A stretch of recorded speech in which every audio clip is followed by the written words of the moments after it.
let's turn to India then. The fact is that Indian exports to the United States are relatively small compared to our GDP. Hi everyone. So could Trump's tariffs actually help India? That is what Raghuram Rajan sir hinted in a recent interview with India Today. But it's not just about his one comment. There's a much bigger picture here. In this video, we'll break down on how India has not been able to capitalize the world trading ecosystem up till now, and why this is the correct time for India to project itself as an economic leader in the world trading space. So after independence in 1947, India adopted a protectionist approach in trade, focused inward, limiting exports and imports and fostering a self-reliance. This was majorly driven by the gruesome experience of the Britishers or the East Indian Company ruling us. There were strict regulations, high import duties, and license requirements for foreign businesses and products to compete in India. As a result, for decades, India's economy was closed off from global trade and growth was too slow. So this slow growth rate of around 2 to 3% annually, which was too slow for an emerging economy, was also known or was also dubbed as the Hindu rate of growth. Then came 1991. Facing major economic crisis, India opened its doors for liberalization, led by Dr. Manmohan Singh ji. So this was the beginning of globalization in India. But here's the thing, even today, India's economy is not that export driven as many of its Asian peers or the other Asian countries like Vietnam, Japan and China for that matter. And I tell you, this is in fact a good thing to have, as we are not that much impacted by tariffs as some other export driven economies like Vietnam, Thailand, China, Turkey or Philippines. Now let's talk about the growth rate of India. So in recent years, India has maintained an average annual growth rate of 7 to 8%. That's strong and it brings India as one of the fastest growing economies in the world. But here's the catch. Let's compare our growth rate with that of China. When China was in its hyper growth phase from the late 1990s to early 2000s, it was growing at 10 to 14% annually. If you see in 2007 alone, China grew at a staggering 14.2%. So compared to that, our 7% feels modest, especially when we aim to become a developed economy by 2047. Add to it, India's economic growth has slowed significantly in recent quarters, with GDP growth projected at a 4-year low of 6.4% for the fiscal year 2024-25. So long story cut short, India needs a growth catalyst. So something that can act like a springboard and can push us from this 7% of comfort zone into the high octane growth that we actually need. You know what is the missing piece in our puzzle? It's the intensity of exports, foreign investments, and building a stronger global footprint. And guess what? The current global economic situation might be tilting in our favor. See, India is not that much exposed to exports as other countries like China, Canada, Mexico, Japan, and Vietnam for that matter. So even if Trump's tariffs resume after this current pause, the direct hit to India would be much smaller as compared to these export-driven countries. According to Global Trade Research Initiative, if Trump enforces his proposed tariffs, India could lose $7.76 billion in exports to the US in 2024. That's just about 6.4% of our total exports to the US, which in 2024 was around $89 billion.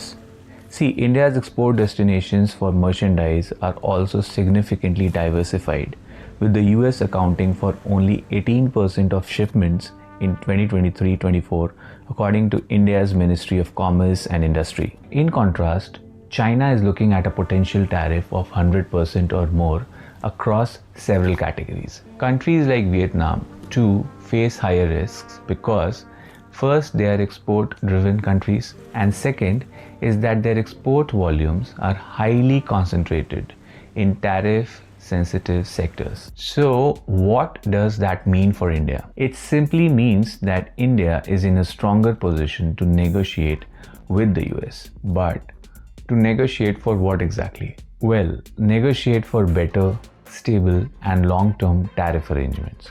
See, here's the thing. Businesses hate uncertainty. No country will build $1 billion factory in India if they're unsure whether the tariffs will change again in 6 months. We anyways are reducing tariffs on the US imports to get better deals with the US. So India's real leverage here is to push for clarity and commitment.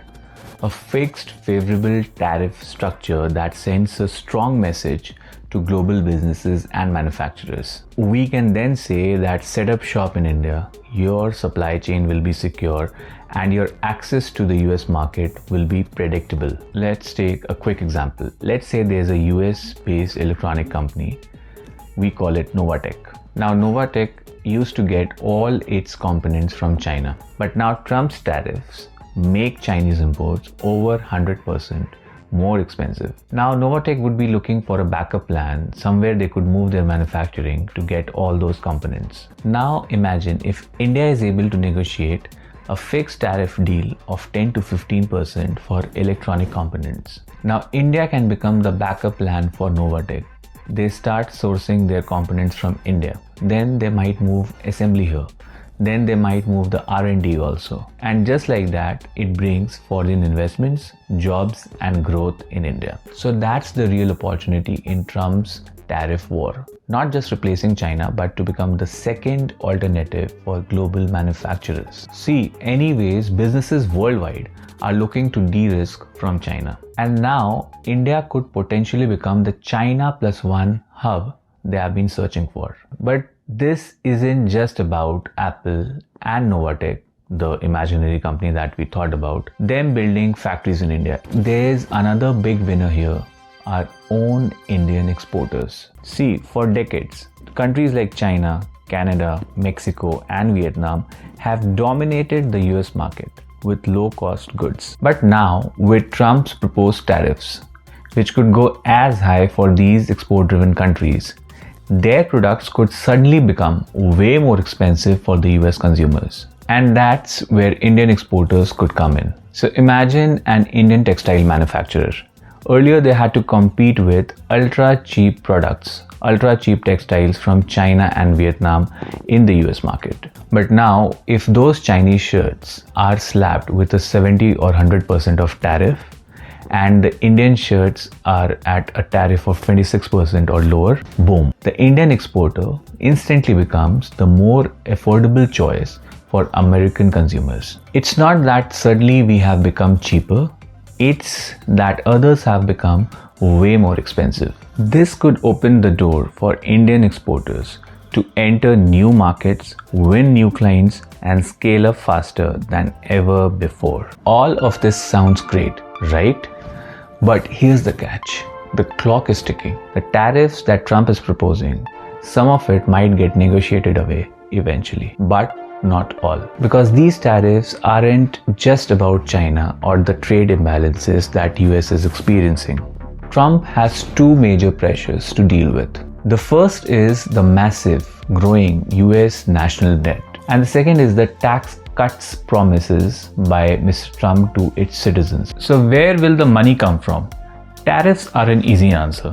In fact, I found that Trump has held this belief since the 1980s that the US has been taken advantage by its trading partners. Back then, China was not even in the picture. And remember, it's not just Trump, but the team behind this. Economists like Peter Navarro, who have shaped the Trump's policies, are from the mercantilist school of thought. So these mercantilist economists believe that trade deficit is evil because, first, they export American jobs, they enrich other nations at America's expense, and third, they create unfair playing field for the USA. So yes, you can say tariffs are ideological for them and they are not just temporary negotiation tactics. And hence tariffs, at least some of them, is most likely to be the new normal. When we talk about India, the window of opportunity is narrow. If we don't act fast, other countries will. They surely will.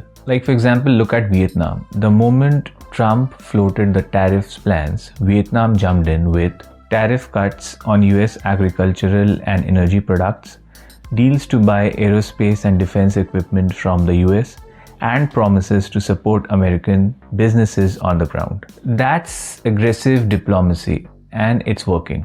So Vietnam, for that matter, is fighting for 0% tariffs or a free trade agreement with the USA.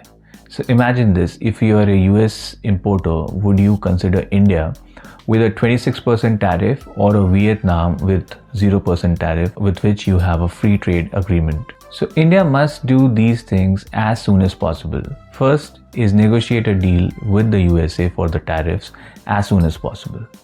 Fix it before others seal better deals with the US. We should lock in favorable and predictable tariffs. As said, this would signal long-term stability to global investors and businesses. The second thing that we should do is to broaden our trade net. Don't stop with the US. Fast-track deals with EU, UK, Canada, and deepen ties with Japan, Korea, ASEAN countries, even China where possible. And the third thing that we should do is to make India frictionless for businesses, the ease of doing businesses. We should improve the ease of doing businesses in India. How can we do that? We can do that by simplifying tariffs, by fixing the GST bottlenecks, by improving port logistics and customs inefficiency, and ensuring consistent quality norms and policies. Like Raghuram Rajan sir said, these are uncertain times for the global businesses. If India could present itself as a low tariff and high stability hub, foreign manufacturers and businesses will look onto us. And it will not just because of our access to the US market, but also because of our low cost labor and the enormous domestic market. So let me know what you think. Will India take this golden opportunity? Drop your thoughts in the comment. Thank you.